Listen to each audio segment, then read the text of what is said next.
తప్పగాని మన పిల్లల్ని తీసుకెళ్ళి అగ్నిగుండాలు దహించమని, మన పిల్లలను చంపి రక్తతర్పణ చేయమని దేవుడు ఏనాడు చెప్పడంటే వాడు దేవుడు కానీ కాదండి. అటువంటి దేవుడు మనకొద్దండి. మనకు కావాల్సిన వారు ఎవరండి? నిజమైన దేవుడు. కొంతమంది తీసుకెళ్ళి గొర్రె పిల్లలను తీసుకెళ్ళి ఎక్కడ వేస్తారండి? ఎక్కడ వేస్తారు? గుళ్ళ దగ్గర తీసుకెళ్తారు. ఎక్కడ? దేవతల గుళ్ళ దగ్గర తీసుకెళ్తారు. కత్తి పెట్టి ఒకే ఒక్కసారి నరుకుతారు. ఎంత భయంకరమైన విషయం, ఎంత నిర్దయ, దయలేనటువంటి తత్వాలు, దైవ లేని మనుషులు ఒక జంతువుని అలా నరకొచ్చా? కత్తి పెట్టి ఒకే ఒక్కసారి నరకొచ్చా? ఎంత దుర్మార్గమైన పని అండి.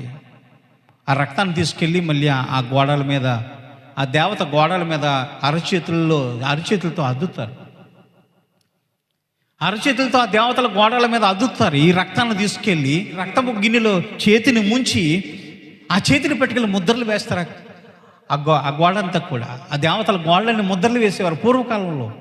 ప్రియ దేవుని బిడ్డలారా, మరి మన దేవుడు సజీవముగా మన హృదయాలు కోరుకునే దేవుడు కానీ మనుషుల్ని చంపి వారి ప్రాణాలు కోరుకునే దేవుడు కానే కాదండి. మన దేవుని బట్టి స్తోత్రం చెల్లిందా? హల్లెలూయా. ఆ హేక్రియలు ఏంటో మనం చూద్దామండి. ద్వితీయోపదేశకాండము 18వ అధ్యాయము 9వ వచనం నుంచి 10వ వచనం నుంచి మనం చదువుకుందామండి. తన కుమారునైనను తన కుమార్తెనైనను అగ్నిగుండము దాటించి వాణినైనను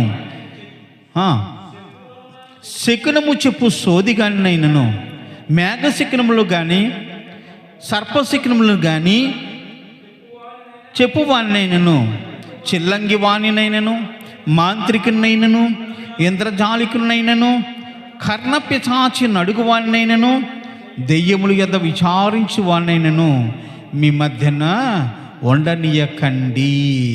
ఎన్ని క్రియలు చేస్తుందండి? 9 రకాల క్రియలు చేస్తున్నారు. 9 రకాల పాపాలు చేస్తున్నారు. ఈ 9 రకాల పాపాల్లో మొట్టమొదటి పాపం ఏంటంటే తన కుమారునైన కుమార్తెనైనా అగ్నిగుండము దాటించు వాణిని. ఈ ఆహాజు అనే రాజు ఏం చేస్తున్నాడు? మొట్టమొదటి తన పిల్లలను తీసుకెళ్ళి అగ్నిగుండాల్లో వేసి దహించేసి వారి దేవతలకు పొగలేస్తున్నాడు, స్తుతిస్తున్నాడు, మహింపరుస్తున్నాడు. వాళ్ళ దేవతలు కనికరించాలట, వాళ్ళ దేవతలు కరుణించాలంట. వీడికి ఏం పోయే కాలం?